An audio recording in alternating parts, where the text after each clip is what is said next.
All right, Elvis fans, let's go ahead and enjoy a day in Elvis's history. This is from June 3rd of Elvis Presley's life. What was going on at that time? So, 1949, Elvis actually received a school report card on which he was given an A for English and a C for music.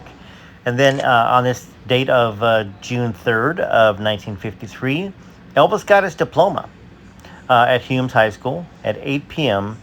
in Ellis Auditorium. 1954, his girlfriend Dixie Locke actually left Memphis for a family vacation to go to Florida.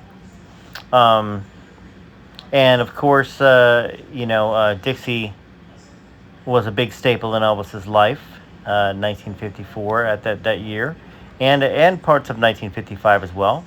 So in 1955, Elvis actually performed twice with Bob Neal's tour of West Texas in the Johnson Connolly Pontiac showroom in Lubbock, Texas at 7 p.m. and 8 p.m. in the Fair Park Coliseum in Lubbock. Other acts were Ferlin Husky, Martha Carson, the Carlisles, J.E. and Maxine Brown, Oni Wheeler, George and Earl, Simon Crumb, the Hush Puppies, the Country Gentlemen, and Buddy and Bob. Buddy Holly, then of Buddy and Bud, and Elvis Presley appeared together at an autograph session at Lubbock, Texas, at a car dealership. So in 1953, Scotty, Elvis, and Bill returned again to Lubbock, Texas. This time they performed, and that's 1955. This time they performed a free show in a roped-off area of the showroom of Johnson Connolly Pontiac dealership at the corner of Main Street and Avenue Q, which is Highway 84. Prior to the performance at the Coliseum, attending those shows that evening were a couple of other Lubbock locals. Mac Davis, we know he rode in the Ghetto, and Glendy Harden, who worked with Elvis there in his band. Mac, only 14 years old, hearing That's Alright on the radio, had been hooked on music since then and described himself as flabbergasted after seeing Elvis perform. 14 years later, Elvis would turn three of Mac's pop hits, In the Ghetto, Memories, and Don't Cry Daddy, into pop hits. Buddy and Bob also attended those June shows. 1956, Elvis performed at the Auditorium Arena in Oakland, California at 3 p.m. and 8 p.m., where he explained to a reporter that he would get nervous if he had to stand still during his performance. At 3 o'clock, he sang, Well, there's one for the money, Blue Suede Shoes, Heartbreak Hotel, and Heartbreak Hotel, sorry, and Hound Dog. At an 8 p.m.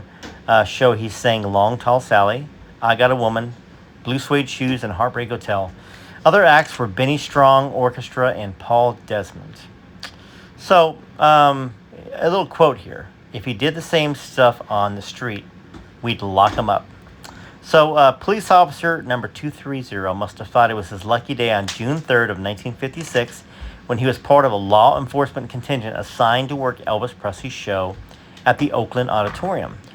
While his fellow officers dealt with the noise and pandemonium in the arena during Presley's performance, Officer 230 found himself posted all by himself in an empty hallway in the auditorium's dressing room area. He was going to earn his overtime pay in quiet contemplation far away from the maddening crowd. At least, that's what he thought.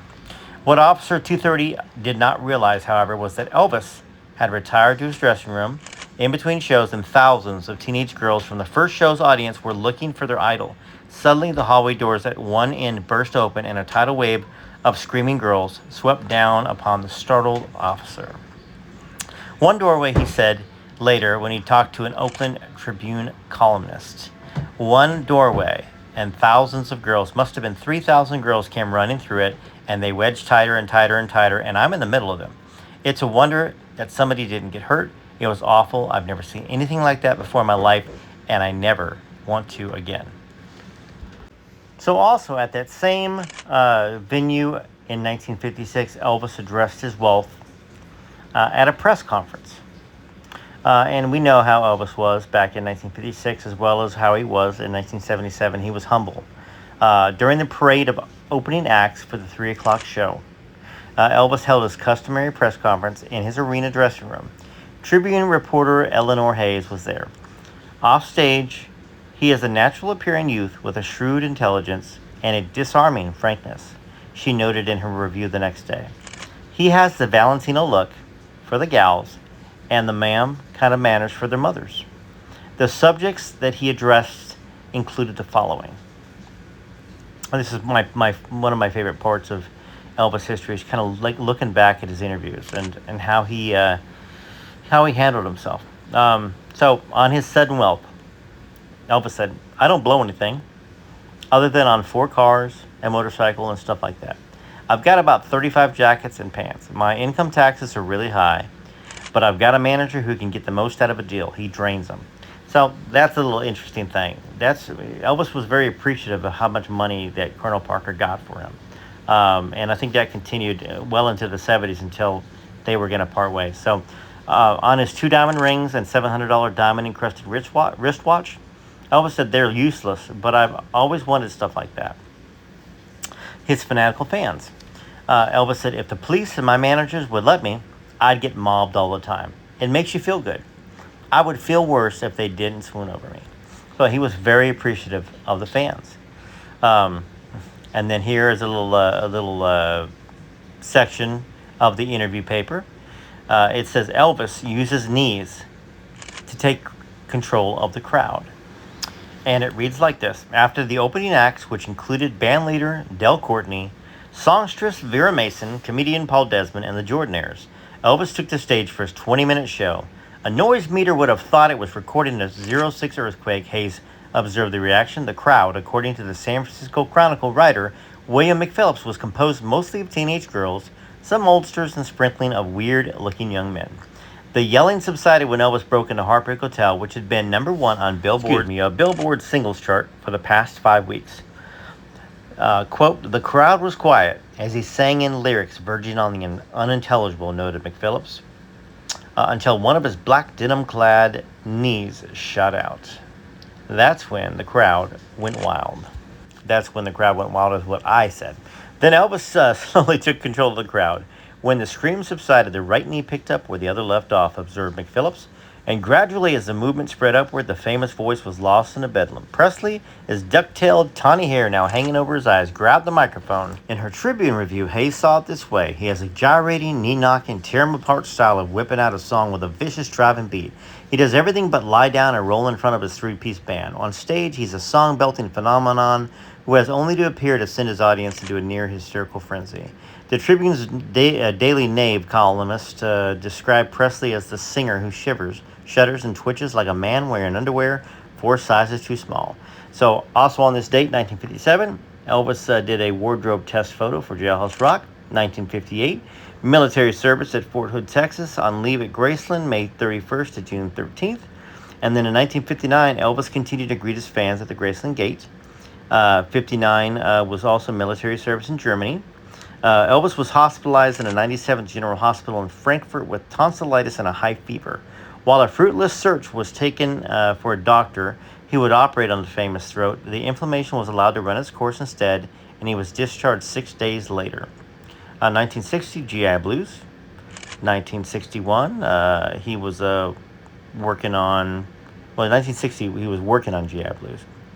1961, Elvis's single Surrender hit #1 in the UK. The Elvis Presley album His Hand in Mine hit #3 in the UK and the USA, and it peaked #13 on the top pop albums chart and was certified gold on April 9th of 1969 as platinum on March, and also platinum on March 27th, 1992. It should have been platinum way back then. His Hand in Mine was Elvis's 12th LP and the first of 3 gospel albums. 1962, for the second time, Elvis donated a wallaby given to him by Australian fans to the Memphis Zoo. I wonder how long that wallaby was there for. 1965, he was recording Girls, Girls, Girls, the movie. Girls in bikinis, girls, da-da-da-da. I remember that song. And Frankie and Johnny was also 1965. 1968, Elvis reported to the Binder Howe offices on Sunset at 1 p.m. for the start of 2 weeks of informal rehearsals. 1969, Elvis was home at Graceland. And 1970, we know in 1970 what happened. Elvis returned to Memphis from Dallas in June of that year. 1972, the reissue of the 1965 album Elvis for Everyone hit #48 in the UK. Follow That Dream would re-release it as a 2-CD version in 2014, in the same month. 1975, Elvis performed at the University of Alabama Memorial Coliseum, Tuscaloosa, Alabama at 8:30 p.m., and the crowd was 15,400. and he wore the red Phoenix suit with the original belt. So, June 2nd, this is the concert date and a little preview, not a preview, but an article by Kim Price, the news staff writer of the Tuscaloosa News. Over 15,000 screaming, clapping, and cheering fans witnessed the king of rock and roll, Elvis Presley, once again bring his show troupe to the Memorial Coliseum for a summer tour concert Tuesday night, sponsored by the University of Alabama's Program Council. Coming by way of Mobile and Huntsville, Elvis and his entertainers performed just over an hour and a half, singing songs that ranged from the old "You Ain't Nothing But a Hound Dog" to his I always want to sing those lines to his latest release entitled "Troubla," which Travis Tritt actually covered and did a good job on it. Security guards lined at the front and rear of the stage area so overexcited supporters could not reach the performer. However, some of the fans' underwear did. Several times, panties and brassieres were thrown at the stage for Elvis to pick up, which he did, replying about one set, "Somebody just lost everything."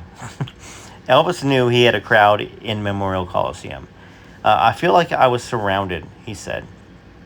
Later in the night, he knew he was, after he requested the house lights to be turned on where he could see the people that had came to see him. And that's one of the things I loved about Elvis. He wanted to know you. He wanted to know that you were there and see your face so you could see his too. His concert tours are known throughout the U.S., and this was the second time Elvis had come to Tuscaloosa.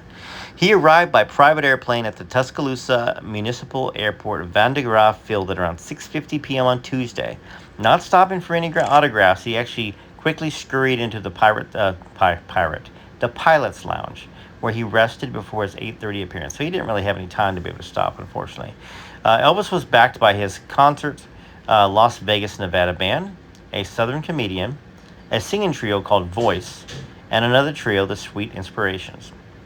And there was more support for his singing from the Stamps Quartet, a gospel singing group Elvis considers the best in the nation. His candidness drew laughs and screams from the crowd the entire night. He moved and the audience would scream. He laughed and the audience would laugh. Elvis was in control of his audience. Now, during his concert, Elvis swapped scarves for his Hawaiian leis that women in the audience brought to the concert to swap for souvenirs. Added to the scarf was a kiss from the entertainer, a move that sent most of the scarf receivers running and jumping back to their seats, which is why those scarves are so popular that people are trying to sell them on eBay that you see, because Elvis kissed that scarf. He didn't just give the older women scarves, but several times he would point to some proud parents in the audience holding a child and motion for them to come forward. As usual, a kiss and a scarf would be given to the child for the lei. His appearance at Memorial Coliseum was thrilling, and his departure was just as thrilling also. As Elvis said his final goodbyes to his Tuscaloosa audience, heavily escorted, he scampered off the stage somewhere. Several members of the audience hurried for the exits to see if they could see him leave, but no doubt their efforts had failed.